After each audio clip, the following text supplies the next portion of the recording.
Bismillahirrahmanirrahim. Assalamualaikum warahmatullahi wabarakatuh. Waalaikumsalam. Selamat pagi Bapak Ibu yang kami hormati, Pak Isno dan Pak Yunus selaku calon guru penggerak angkatan 11 nih Pak. Kemudian Bapak Ibu guru yang lain yang telah meluangkan waktunya untuk kegiatan pagi ini. Alhamdulillahirrahmanirrahim, puji syukur senantiasa kita panjatkan pada Allah SWT karena pada pagi hari ini kita masih diberi kesempatan kesehatan untuk bisa menghadiri acara diseminasi budaya positif. Nah, kami mewakili Bapak Kepala Sekolah SMA Negeri 3 Kota Mojokerto akan menyampaikan beberapa hal terkait dengan apa yang sudah direncanakan Pak Isno dan Pak Yunus selaku calon guru penggerak angkatan 11. Yang perlu diketahui bahwa di dalam program guru penggerak itu ada 3 modul Bapak Ibu.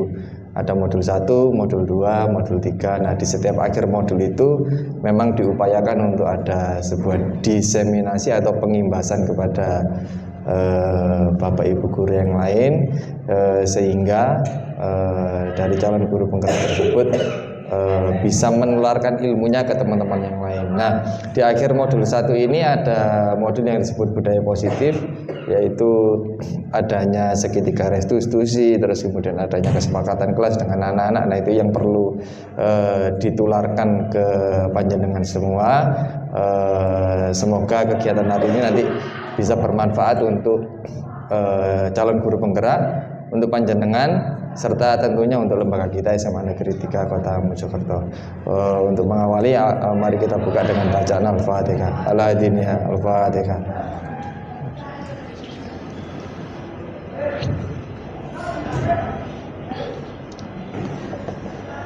Oke Bapak Ibu, kiranya itu yang bisa kami sampaikan. Assalamualaikum warahmatullahi wabarakatuh. Perkenalkan, nama saya Muhammad Yunus Priambodo, calon guru penggerak angkatan 11 dari SMA Negeri 3 Kota Mojokerto. Hari ini saya dan kawan-kawan dari SMA Negeri 3 ingin melaksanakan kegiatan yaitu diseminasi budaya positif tentang posisi kontrol dan segitiga restitusi. Disampaikan pada diseminasi aksi nyata budaya positif. Jadi budaya positif yang akan kita sampaikan di sini, saya sampaikan yaitu bagaimana implementasi konsep-konsep inti dalam modul budaya positif di lingkungan sekolah. Seperti kita ketahui, budaya positif adalah budaya yang bisa diperankan dan bisa dibudayakan dalam hal-hal positif mengenai hal-hal baik yang diterapkan pada siswa dan guru. Nah, budaya positif ini bisa kita lakukan dengan tujuan agar mendapatkan pola pikir yang positif serta mendapatkan siswa yang mempunyai pola pikir baik mengenai sebuah permasalahan. Jika ada sebuah permasalahan, kita bisa mengambil cara yaitu dengan cara mengambil segitiga restitusi, kemudian menanyakan keyakinan, memvalidasi kesalahan, sampai memberikan pengarahan bagaimana sebuah solusi dari permasalahan. Budaya positif ini baik kita terapkan agar tercipta budaya positif di sekolah dan menjadikan budaya positif itu sebagai keberlanjutan yang dilaksanakan secara berturut-turut. Baik, kita lanjut. Menurut Anda apa itu disiplin? Lah, ini pertanyaannya saya sudah sampaikan kepada teman-teman. Bagaimana menurut Anda apa itu disiplin? Lah, disiplin itu adalah sebuah keadaan di mana keadaan tersebut membuat orang itu akan patuh, membuat orang itu akan mau untuk menjadi pribadi yang bisa lebih patuh, bisa lebih baik, dan kemudian bisa menjadi pribadi yang taat dengan aturan. Lah, di sini kita bisa membedakan mana nanti yang berbentuk aturan, mana yang nanti berbentuk sebagai keyakinan kelas. Nah, disiplin itu baik suatu kondisi yang terbentuk melalui serangkaian tindakan yang menunjukkan nilai-nilai kepatuhan dan ketaatan. Salah satu nilai karakter tersebut selalu ditanamkan guru di sekolah dengan harapan dapat menciptakan iklim belajar yang kondusif. Jadi iklim belajar yang kondusif itu bisa kita ciptakan dengan cara menerapkan budaya positif. Lah, disiplin ini adalah goals-nya atau tujuannya, yaitu kita bisa mempunyai murid yang disiplin waktu, disiplin tindakan, disiplin moral, disiplin tata tertib, akhirnya bisa membuat siswa itu mempunyai karakter yang baik. Nah, dengan disiplin, siswa akan juga belajar tentang bagaimana menjadi dirinya sendiri. Baik, kita lanjut. Berdasarkan teori kontrol dari Dr. William Glasser, Gosen menyimpulkan 5 posisi kontrol yang diterapkan seorang guru. Nah, posisi kontrol yang pertama yaitu sebagai seorang penghukum. Nah, posisi kontrol ini masih diterapkan oleh beberapa guru. Mungkin sebagian besar guru itu masih menerapkan posisi kontrol ini dengan anggapan hukuman bisa mempercepat penyelesaian masalah tanpa memikirkan dampak buruk yang ditimbulkan setelahnya. Seorang penghukum biasanya melontarkan pertanyaan-pertanyaan yang menyakiti disertai gestur menunjuk-nunjuk, menghardik, dan mata melotot. Dampak posisi kontrol tersebut, murid dapat menjadi pendendam, pemberontak, dan menyalahkan orang lain. Dampak lebih buruknya, murid akan mengalami keterpurukan mental seperti lunturnya rasa percaya diri dan kesedihan yang berkelanjutan. Saya mempunyai pengalaman dulu ketika menjadi siswa, ketika saya dihukum itu memang saya merasa bahwa ketika dihukum itu seperti kita ini menjadi salah, yang tempat salah, dan merasa jiwa kita ini menjadi orang yang terluka atau menjadi orang yang memang down mentalnya, dan itu memang terjadi betul. Jadi kalau kita dihukum itu image-nya itu pasti akan tertanam terus-menerus sampai kita dewasa. Dan ketika sudah besar pun tidak jarang orang-orang itu pasti akan menjadikan label, melabeli. Contoh misalnya, oh ternyata dulu anak itu dulu nawakal, atau dulu anak itu sering dihukum. Lah, label-label seperti itulah akhirnya yang menimbulkan persepsi di masyarakat ketika anak yang berbuat dihukum pasti akan mentalnya kena. Nah, kita lanjut ke membuat rasa bersalah. Jadi ada posisi guru yang suka memberikan rasa bersalah kepada siswa. Pada posisi ini guru akan berkata lebih lembut. Guru akan menciptakan keheningan yang membuat orang lain merasa tidak nyaman, rasa bersalah, bahkan rendah diri. Posisi kontrol tersebut berdampak pada penilaian diri yang buruk. Murid akan merasa bersalah dan tidak berharga, merasa tidak berharga. Tidak seperti pada dampak posisi penghukum, murid dapat menumpahkan segala amarah meskipun dengan cara yang negatif. Murid dengan perasaan tertekan seperti ini yang tiba-tiba dapat meletus amarahnya sehingga dapat menyakiti diri bahkan orang lain. Lah, contoh-contoh kalimat yang membuat murid bersalah, membuat rasa bersalah murid itu seperti ini.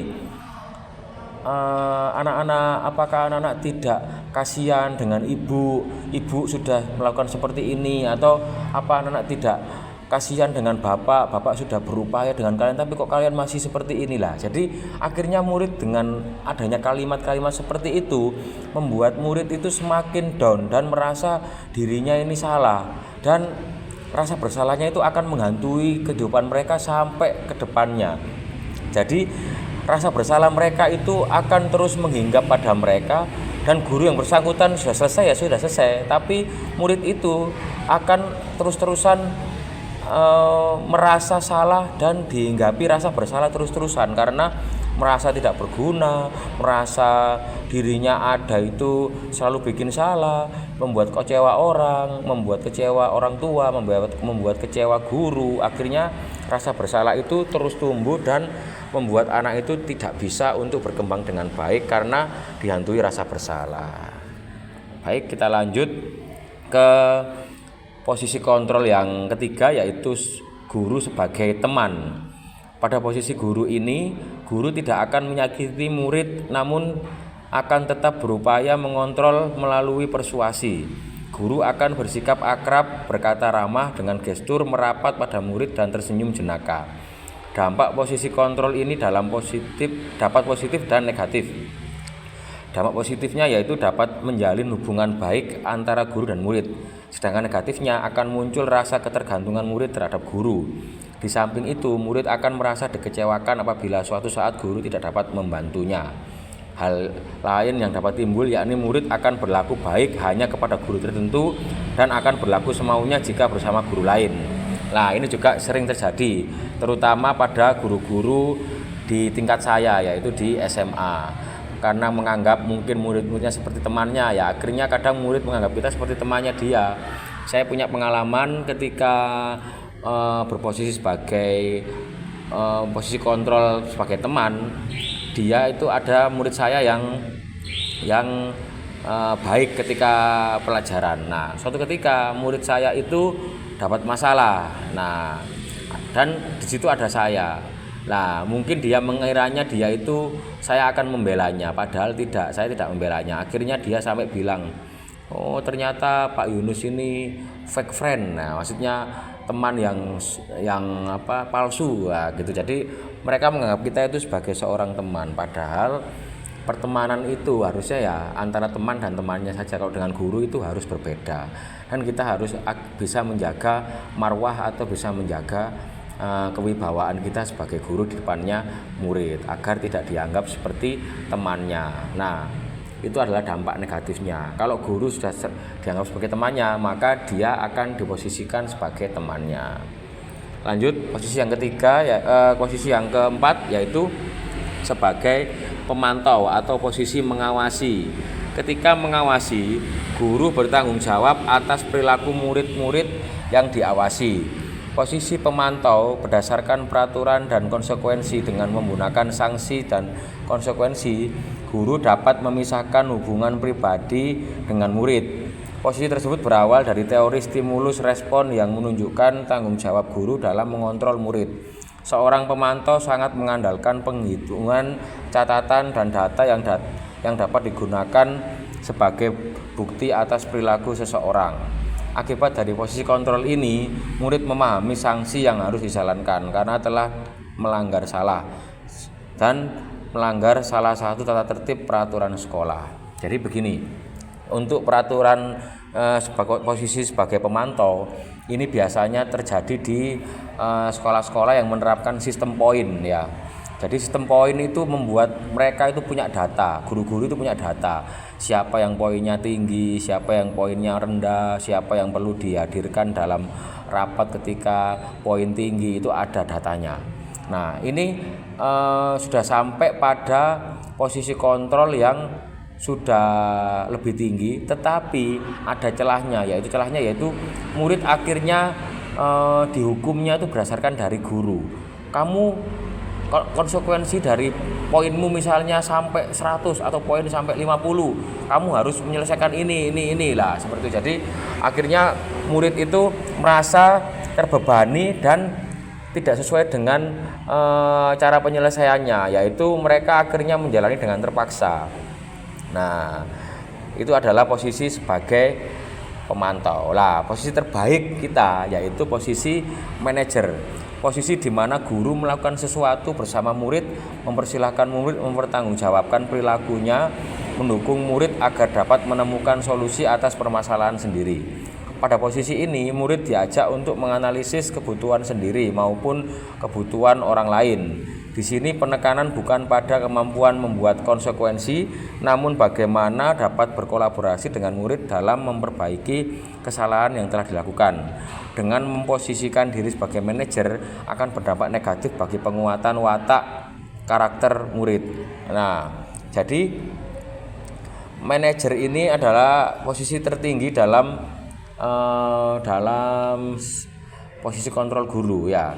Jadi di mana guru itu sebagai manajer mempersilahkan murid mempertanggungjawabkan perilakunya dan terkadang memberikan pilihan-pilihan yang disukai oleh murid. Misalnya, karena kamu sudah berbuat seperti ini, maka kamu harus memilih hukuman seperti apa atau memilih konsekuensi seperti apa. Nah, di sini penekanannya bukan hanya pada kemampuan membuat konsekuensi, namun bagaimana dapat berkolaborasi dengan murid yang bermasalah dan memperbaiki kesalahan yang ada.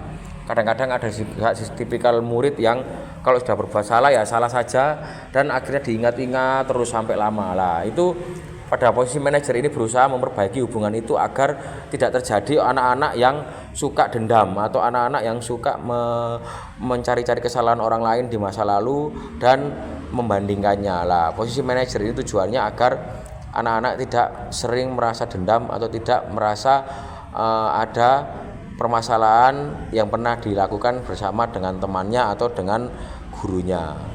Nah, posisi manajer ini sangat baik jika diterapkan pada anak-anak yang usianya sudah besar karena kematangan mereka sudah lebih tinggi. Nah, kita kembali ke ini posisi kontrol ya. Ada 5. Yang pertama yaitu penghukum. Itu ciri-cirinya itu menghardik, menunjuk-nunjuk, menyakiti, menyindir. Lah, itu adalah penghukum.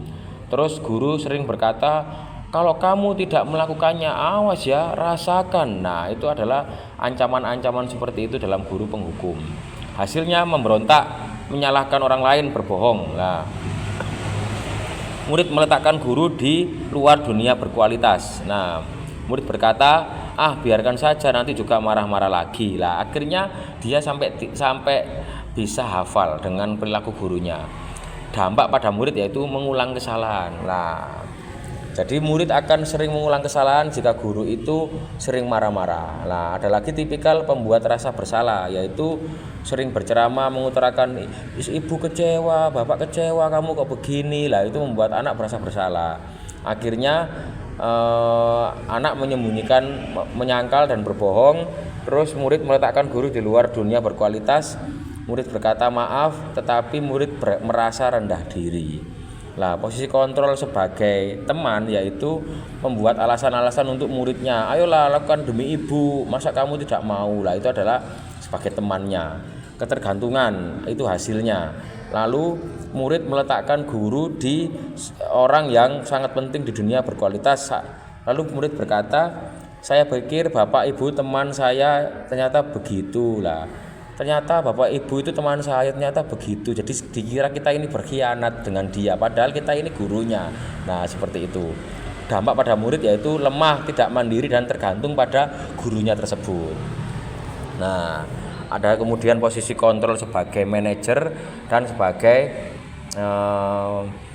pemantau. Lah, posisi apa kita selama ini? Lah, mungkin kita selama ini posisi pemantau, ada yang sudah sebagai manajer, ada yang sudah sebagai pemantau, ada yang sudah sebagai pembuat rasa bersalah, atau yang masih sebagai penghukum, atau yang masih membuat rasa bersalah, atau sebagai teman. Lah, kita pikirkan di sini posisi kita sebagai apa selama inilah. Dengan kita memahami posisi kita akan bisa mengerti bahwa ternyata posisi saya ini masih dalam posisi penghukum, karena saya suka menghukum anak-anak, menunjuk-nunjuk, berbicara keras, dengan ada yang meninggi, dengan ada yang membuat mereka merasa bersalah. Lah, ada lagi mungkin posisi kita masih dalam tahap pembuat rasa bersalah. Kita sering melodrama, misalnya kamu lu nggak kasihan sama bapak. Lah, seperti itu. Jadi seperti anak itu akhirnya minder dan merasa rendah diri karena dia merasa bersalah diri tinggi, dan membuat anak itu tidak percaya diri dan sangat minder. Lalu kemudian kalau sudah sampai di tahap pengamatan atau sebagai pemantau sudah mulai baik. Nah, kalau sudah sampai pada tahap yang manajer sudah sangat baik sekali, karena kita bisa berdialog dengan anak, dengan caranya mereka kita bisa menggali kesalahan mereka, kita bisa menggali solusi yang mau dibicarakan, kita bisa menggali dampak yang akan ditimbulkan, kita bisa menggali bagaimana cara kita untuk memperbaiki keadaan. Karena kadang anak-anak yang sudah pernah bermasalah itu mereka nggak mau lagi berhubungan dengan temannya yang pernah punya masalah dengan dia. Mereka akhirnya mewanti-wanti atau ngajak temannya untuk nggak mau juga dengan teman itu. Nah, bagaimana kita bisa menerapkan posisi manajer dalam disiplin positif melalui segitiga restitusi di sekolah, yaitu dengan melaksanakan 3 bentuk. Yang pertama yaitu tentang menstabilkan keadaan, yang kedua yaitu memvalidasi kesalahan, yang ketiga yaitu menemukan solusi bersama-sama. Ini yang sulit karena ini adalah budaya baru atau mungkin hal baru yang baru kita terapkan tentang budaya positif, yang budaya itu masih banyak yang belum dilakukan di lembaga lain. Nah, terus kemudian untuk disiplin positif melalui segitiga restitusi, kita bisa memanggil anak tersebut untuk bertatap muka dengan kita sambil kita bisa melihat apa yang mereka lakukan, bagaimana anak-anak itu bisa menjadi anak yang baik, bagaimana anak-anak itu akhirnya menjadi pribadi yang baik. Nah, kita bisa mengundang mereka untuk berdialog dengan kita. Dan kita bisa menawarkan solusi bagaimana anak tersebut bisa menjadi anak yang baik dan bagaimana solusi dari pemecahan permasalahan. Nah, untuk pemecahan permasalahan itu bisa kita pilihkan sesuai dengan kemauan anaknya. Misalnya dengan adanya permasalahan ini kamu mau penyelesaian seperti apa? Lah, kita menawarkan bahwa dengan pola segitiga restitusi itu kita menawarkan sebuah solusi agar tercipta yang namanya perdamaian dengan temannya, kemudian tidak terjadi dendam yang berkepanjangan. Jika segitiga restitusi itu berhasil, maka anak bisa sembuh dengan sendirinya meskipun dia pernah mengalami trauma, dan anak akhirnya bisa belajar dari pengalaman. Nah, seperti itu. Lanjut bahwa ketika kita mengalami segitiga restitusi, kita yang pertama yaitu akan memanggil siswa tersebut ya. Nah, langkah-langkah dari penerapan segitiga restitusi yang pertama yaitu menstabilkan identitas. Artinya untuk membuat anak merasa gagal itu kita harus menstabilkan dulu. Jangan sampai kita melabeli anak tersebut dengan label gagal. Untuk membuat anak yang merasa gagal karena berbuat salah menjadi positif terhadap dirinya. Jadi semua kesalahan itu semua orang pernah mengalami yang namanya kesalahan. Nah, bagaimana kita untuk memperbaikinya? Guru akhirnya harus berkata, kamu bisa saja kan melakukan hal yang lebih buruk, tetapi kamu tidak melakukannya kan? Nah, seperti itu. Kamu pasti punya alasan mengapa melakukannya. Lah, seperti itu. Apa yang penting bagi kamu? Lah, pentingnya apa bagi kamu? Lalu kemudian kamu boleh tetap berusaha menjaga sikap itu, tapi tambahkan sikap yang lain yang baru. Jadi kita itu tidak menjudge dia salah 100% salah. Terus maukah kamu belajar cara lain untuk mendapatkan yang kamu butuhkan tanpa harus memukul? Nah, itu pernah saya lakukan dengan anak-anak yang pernah memukul temannya. Nah, apakah kamu bisa melakukan yang lebih baik besok pagi? Jadi kita itu sudah tidak lagi membicarakan keburukannya, tetapi kita belajar bagaimana kita berbicara solusi dan menggali kesalahannya siapa. Nah, dengan begitu anak itu merasa akan lancar dalam bercerita. Kebohongannya mereka itu tidak akan bisa berlanjut karena kita bertanya dengan baik dan bertanya dengan tidak memojokkan dia, tetapi kita memberikan sarana kepada dia untuk bercerita lebih rinci. Dengan dia bercerita, kita bisa mengambil kesimpulan bahwa anak ini ternyata memang salah, anak ini ternyata harusnya benar, tapi dia karena memukul akhirnya dia harus menghadapi segitiga restitusi. Lah, seperti itu. Jadi anak itu merasa disalah-salahkan, itu nanti dia akan menyebabkan image-nya mereka atau image-nya dia akan menjadi down. Dan jika segitiga restitusi itu berhasil, maka kita bisa menstabilkan antara semua pihak yang bersalah dan pihak yang menjadi korban. Nah, terus ketika segitiga restitusi itu dilakukan, itu bisa kita andalkan pada kasus-kasus yang ada di sekolah. Tapi kalau untuk kasus-kasus yang berada di ranahnya kriminal yang tidak bisa ditangani oleh sekolah, maka kita harus berkolaborasi dan menyerahkan ke pihak kepolisian. Itu adalah kalau kesalahannya sudah fatal dan tidak bisa ditolerir lagi. Tapi kalau untuk kesalahan-kesalahan yang masih levelnya anak sekolahan masih bisa kita tolerir, karena memang semua orang pasti punya kesalahan, semua orang pernah salah, dan semua orang bisa belajar dari kesalahannya. Meskipun orang itu sadarnya berkali-kali akan kembali lagi, tapi tugas kita tetap, yaitu untuk menyadarkan dia agar menjadi manusia yang lebih berguna, siswa pembelajar, dan menjadi manusia seutuhnya yang bermanfaat bagi sekelilingnya. Untuk penerapan sekitar isu ini masih barang langka ya, karena belum semua sekolah menerapkan ini, dan memang penerapannya itu sangat sulit. Dalam artian sulit itu kita dalam mengelola emosi ketika anak salah. Nah, kesalahannya di situ. Jadi ketika guru itu melakukan konseling kepada anak, itu kadang tantangan kita yaitu bagaimana kita bisa menghindari rasa menguasai siswa, seakan-akan itu adalah perbuatan siswa secara nyata dan penuh, sedangkan guru juga menaruh kesalahan juga di situ. Nah, kita coba sekarang intervensi 30 detik Bapak Ibu. Intervensi ini bisa membantu murid kembali ke tujuan semula dengan cukup singkat, dengan cara non konfrontatif.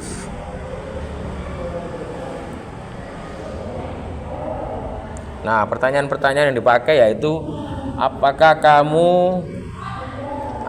kamu ingin berbuat lebih baik? Apakah saat ini kamu sedang menjadi orang yang sedang atau kamu inginkan? Apakah kamu bisa mengubah kegiatan atau perilaku kamu saat ini menjadi lebih baik dan lebih membantu? Apakah wajar membuat kesalahan? Bisakah kita meperbaikinya? Apa yang kamu lakukan saat ini sesuai? Kapan kamu siap untuk mulai? Peraturannya apa? Sepertinya kamu punya masalah yang saya bisa bantu apa? Saat ini kamu harusnya berbuat apa? Apa yang bisa saya bantu agar kamu bisa melakukannya? Apakah saya bisa bantu kamu agar dapat segera mulai? Apakah tugas kamu saat ini? Bagaimana kamu ingin memperlakukan dan pada kegiatan ini? Bisakah kamu melakukannya? Apa yang kamu inginkan, peraturan apa? Jadi kita ini lebih banyak bertanya dalam proses segitiga restitusi. Terima kasih, cukup sekian presentasi dari saya. Mohon maaf jika ada salah kata. Kami akhiri, wabillahi taufiq wal hidayah. Wassalamualaikum warahmatullahi wabarakatuh.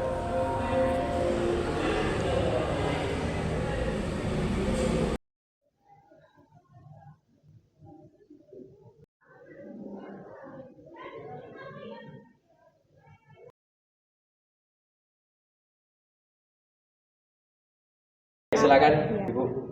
Di setiap posisi, 5 posisi itu kan selalu ada efek negatifnya. Tidak Ya. mungkin yang manajer itu selalu positif. Nah, saya pengen tanya, kira-kira yang manajer ini efek negatifnya apa? Begitu. Baik, terima kasih atas pertanyaannya dari Ibu Rizky Aulia Soliha mengenai dampak negatif dari posisi kontrol manajer ya. Memang tidak semuanya posisi itu pasti ada positifnya, terus pasti ada negatifnya. Nah, untuk posisi kontrol manajer, dampak negatifnya yaitu tidak bisa dilakukan untuk pelanggaran-pelanggaran yang berat seperti ini. Misalnya sudah mencakup kriminal. Nah, kriminal kan pasti ranahnya bukan restitusi lagi, tapi ranahnya sudah ke ranah lain, yaitu ranah kepolisian. Jadi segitiga restitusi ini hanya untuk permasalahan-permasalahan kedisiplinan yang ada di sekolah yang belum kriminal. Tapi kalau sudah kriminal, nah itu sudah tidak bisa direstitusi lagi karena itu sudah ranahnya sudah ke ranah kriminal. Begitu, Ibu. Jadi itu salah satu dampak negatif atau kekurangannya dari posisi kontrol sebagai manajer. Terima kasih. Ya, terima kasih. Nama saya Maya Dwi Destiana. Ini saya mau menanyakan bagaimana kalau ada siswa yang terlambat, yang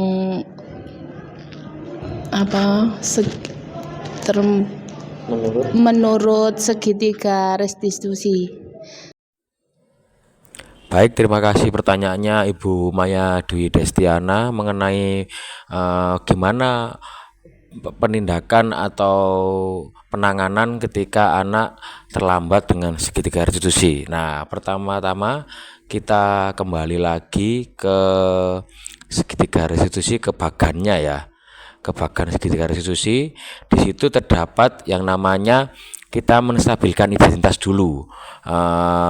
Bagaimana cara menstabilkan lah? Kita jangan langsung melabeli terlambat, langsung salah gitu, tidak. Jadi kita stabilkan dulu, kita tanya dulu. Hari ini kamu terlambat. Terlambatnya karena apa?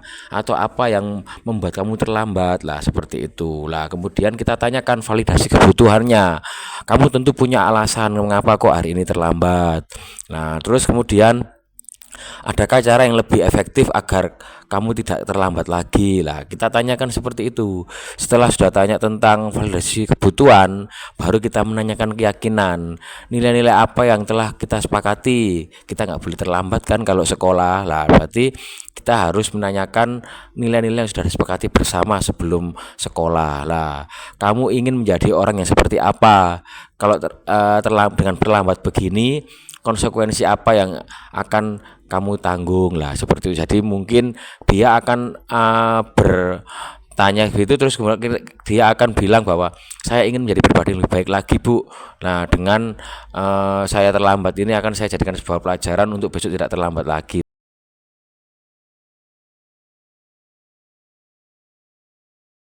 Assalamualaikum warahmatullahi wabarakatuh.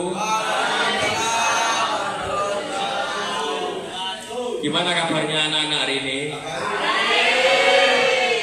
Semoga kebaikan selalu melalui kita semua ya. Hari ini Pak Yunus ingin mengajak kalian untuk membentuk keyakinan kelas ya. Nah, siapa di sini yang selalu yakin akan dirinya sendiri? Oh ya, itu banyak ya kan ya. Nah, kita harus yakin terhadap diri sendiri karena yang bisa menolong kita adalah diri kita sendiri. Nah, jadi kita hari ini agendanya yaitu membuat keyakinan kelas yang terbentuk dari hasil diskusi dan usulan dari kalian ya. Nah, Pak Yunus nanti akan menyiapkan post-it ya, kalian isi, terus nanti ditempel-tempel di kertas yang sudah disiapkan. Nah, itu ya. Kita lanjutkan. Nah, sebelumnya kita merenung dulu ya kan ya. Kalau merenung perlu kepalanya dibunyikan nggak? Nggak perlu ya. Nah, jadi kalau merenung, kita coba merenung. Sebagai seorang siswa atau siswi, Anda ingin dilihat atau dikenali sebagai sosok yang bagaimana? Nah, silakan dituliskan dalam post-it ini.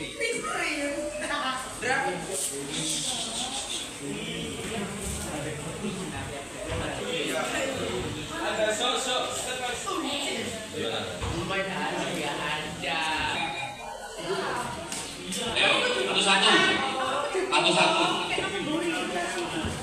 satu-satu. Nah, sudah dapat semua?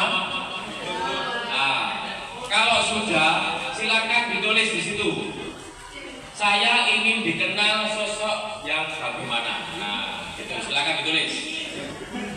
Saya ingin dikenal sebagai sosok ini lah. Tulis namanya ya. Nah, iya, tulis namanya. Ini Pak aja Pak.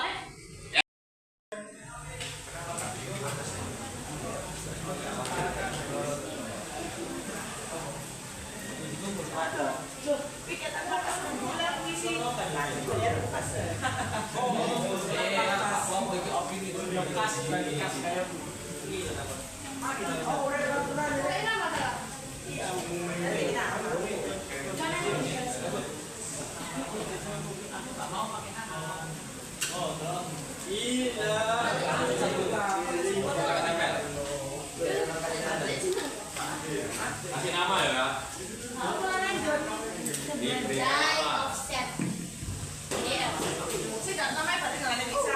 Tahu.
Sudah semuanya? Sudah ya?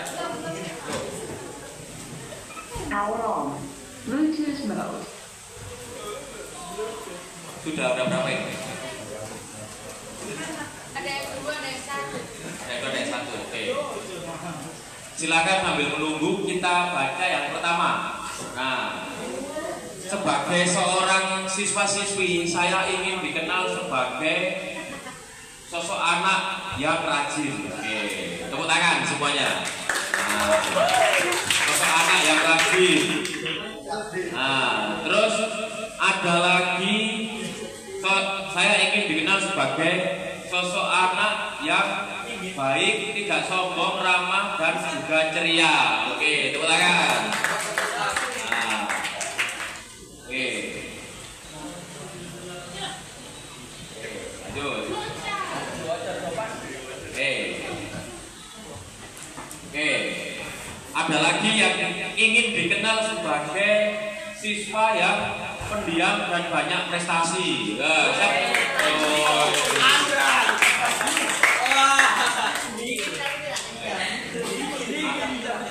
Ada lagi yang ingin dikenal sebagai rajin, tidak ramai di kelas, baik hati dan tidak sombong. Oh ya. Ada lagi yang saya ingin dikenal sebagai anak yang dapat dipercaya sebagai orang yang baik ya. Rata-rata ingin menjadi orang yang baik. Tapi gimana caranya jadi orang yang baik? Apakah orang baik itu disakiti tidak melawan? Melawan. Gimana? Orang baik itu apakah harus melawan dengan disakiti? Ya. Tidak. Apakah harus membalas? Tidak. Tidak karena tidak. Nah, berarti gimana? Menjadi orang baik itu apakah harus melawan? Tidak ya. Tidak. Tapi dibiarkan aja berarti. Lo enggak harus. Ada sendiri. Gimana? Lihat dulu apa yang dilakukan. Ya, lihat dulu apa yang dilakukan ya kan. Kalau kejahatannya sudah kriminal ya harus dipolisikan ya kan ya. Karena itu sudah kriminal ya. Tapi kalau perbuatannya masih bisa ditolerir dan bisa untuk dijadikan maaf atau diberikan toleransi masih bisa ya kan ya. Nah, lanjut fokus lagi. Tadi apa tadi ya? Ini yang berikutnya ya. Kita perandaikan dunia tanpa aturan. Dunia tanpa aturan semuanya akan semena-mena. Oh ya, tepuk tangan semuanya. Oke. Akan semena-mena katanya ya kan. Terus kemudian akan ada kehancuran katanya. Luar biasa. Terus dunia tanpa aturan maka dunia akan berantakan dan terjadi perpecahan. Oh, bagus-bagus apa ya. Terus ada lagi, jika dunia tanpa aturan semua orang dunia akan berantakan secara fisik, batin dan sosial. Oh, filosofis sekali ya kan ya. Nah, baik, terima kasih. Untuk berikutnya, untuk peraturan yang disepakati ya kan ya. Ayo semua membacakan dari yang pertama. Peraturan tampilkan hasil kesepakatan kelas yang menggunakan kalimat positif. Ayo. Awan Rob, nak bocor-bocor.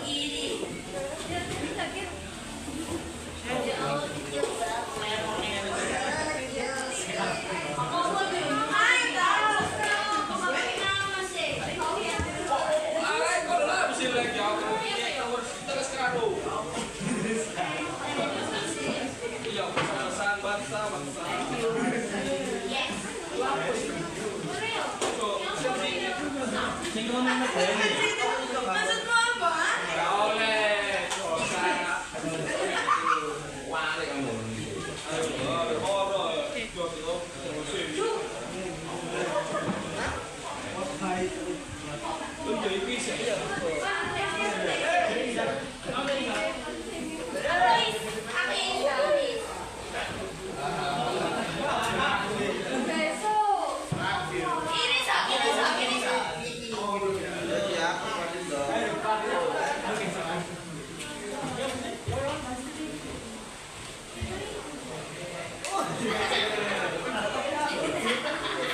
Nah, kita mulai satu-satu ya.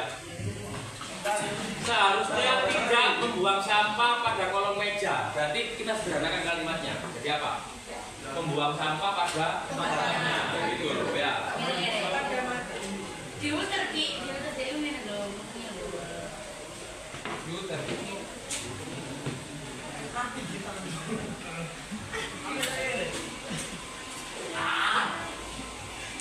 Lanjutnya lagi. Aku gak bisa tapi dengan stick. Membayar kas tepat waktu. Sudah bisa? Ya, membayar kas tepat waktu. Jangan gue jelas ya, Pak.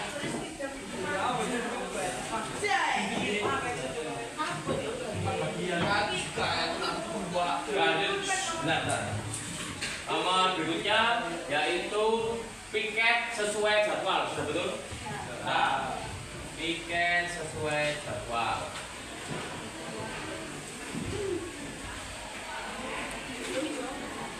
Ada lagi? Ini sama-sama semua ini. Bermain HP saat istirahat, setuju? Setuju. Ya, berarti kalau pelajaran nggak boleh bermain HP ya. Ya, bermain HP saat istirahat.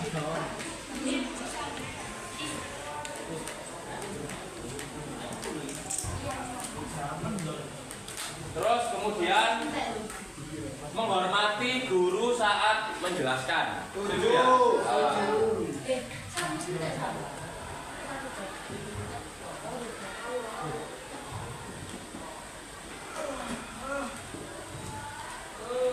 Terus lanjut lagi. Oke, aku sama semua ini. Nah, ini masih ada kalimat negatif ini. Tidak boleh membuli teman. Nah, ganti apa? Sayangi lah teman. Saling menyayangi. Saling menyayangi antara teman. Ini tidak bolehnya tidak ada kata tidak boleh. Berarti saling menyayangi antar teman.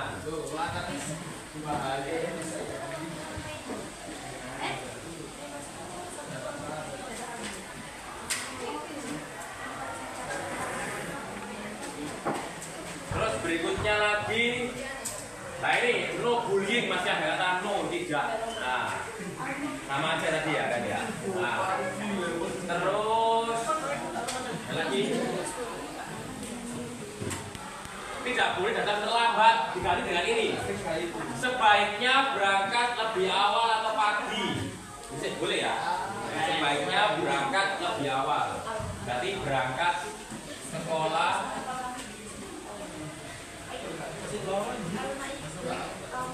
lebih awal.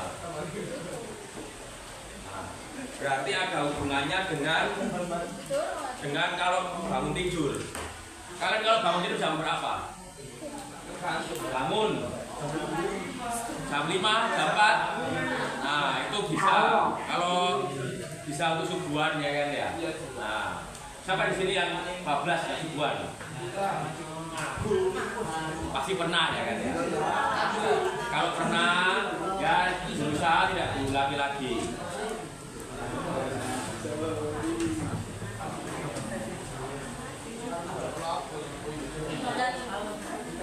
Nah, sudah.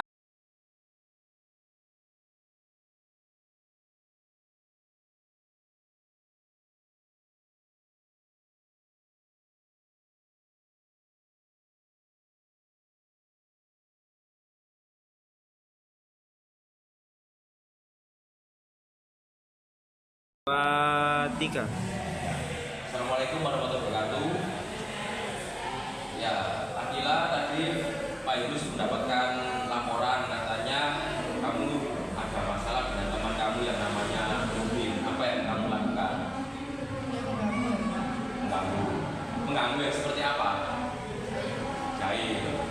Terus setelah kamu diganggu, apa yang kamu lakukan? Pukul, ya. Pasti ada alasannya mengapa kok kamu akhirnya sampai memukul dia. Perbuatan caranya apa menghargai mengapa kok kamu melakukan hal seperti itu karena kamu merasa terganggu ya kan ya. Terus apakah tindakan yang kamu lakukan sudah sesuai dengan kesepakatan kelas yang kita sepakati? Belum sesuai. Terus kita ini kalau dalam belajar memang harus saling menghormati dan menghargai ya. Terus kemudian keyakinan apa yang harus kamu lakukan supaya keadaannya lebih baik lagi? Apa? Bicarakan dengan baik. Terus kemudian apa yang kamu lakukan untuk memperbaiki kesalahan?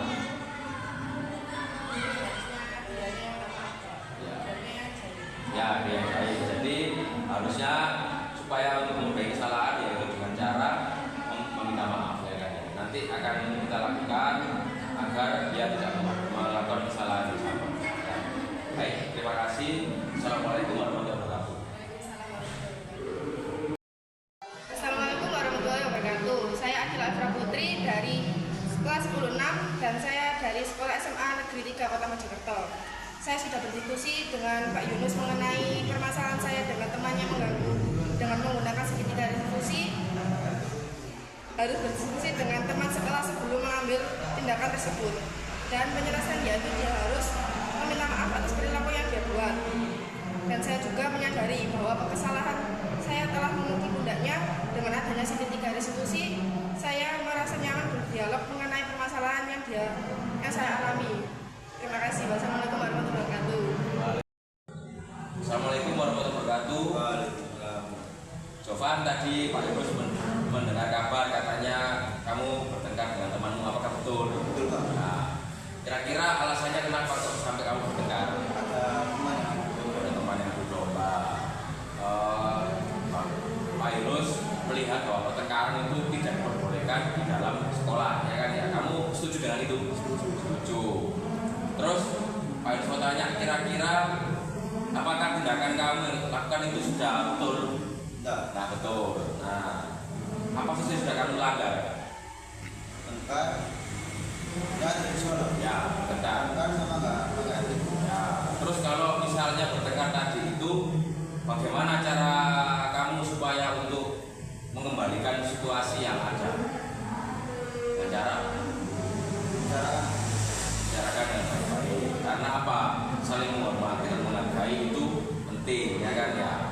Terus keyakinan apa yang harus kamu lakukan agar situasi bisa kembali? Apakah kamu mau minta maaf? Dengan penyelesaian minta maaf, dia juga mau minta maaf. Itu sama-sama minta maaf karena kesalahannya yaitu dilakukan bersama-sama. Ya kan, ya.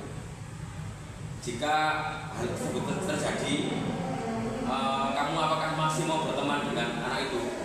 Masih mau. Nah, jadi dengan hal seperti ini kamu bisa belajar dari kesalahan bahwa bertengkar di dalam sekolah atau dimanapun itu tidak diperkenankan karena mengganggu dan bisa merugikan diri sendiri dan orang lain. Ya, terima kasih. Assalamualaikum warahmatullahi wabarakatuh. Assalamualaikum warahmatullahi wabarakatuh. Nama saya Joko Masyara Putra dari 12/4 Sekolah Dasar Negeri 3 Mojokerto. setelah saya berdiskusi dengan Pak Yunus mengenai permasalahan saya dengan teman saya yang bukan dengan menggunakan segitiga restitusi harus menyelesaikan dengan saling memaafkan, dan saya juga masih mau berteman dengan teman saya yang bersedekah tadi. Dan saya juga menyadari bahwa kesalahan saya telah bertengkar dengan teman saya. Dengan adanya segitiga restitusi, saya merasa nyaman berdialog mengenai permasalahan yang saya alami.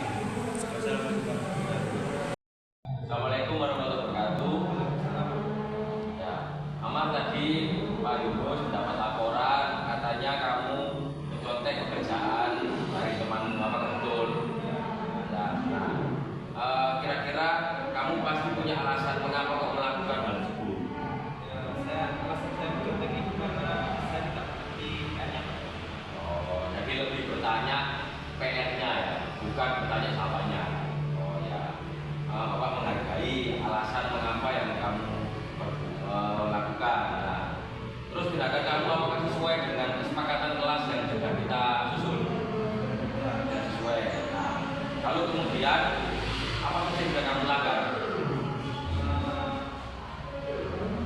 Nah, contek tadi, ya, atau melihat jawaban atau lihat soalnya ketika di tugas itu. Ya, itu kayak lihat jawaban teman, kopi atau mandi sama teman. Soalnya saya nggak ngerti materi soalnya itu bagaimana. Kita kalau untuk ada seperti itu seharusnya kita itu bertanya dulu pada gurunya ya, kalau bisa tidak mengerti supaya tidak dianggap kamu mencontek ya kan ya. Nah, terus keyakinan apa yang harus kamu lakukan agar bisa memperbaiki situasi?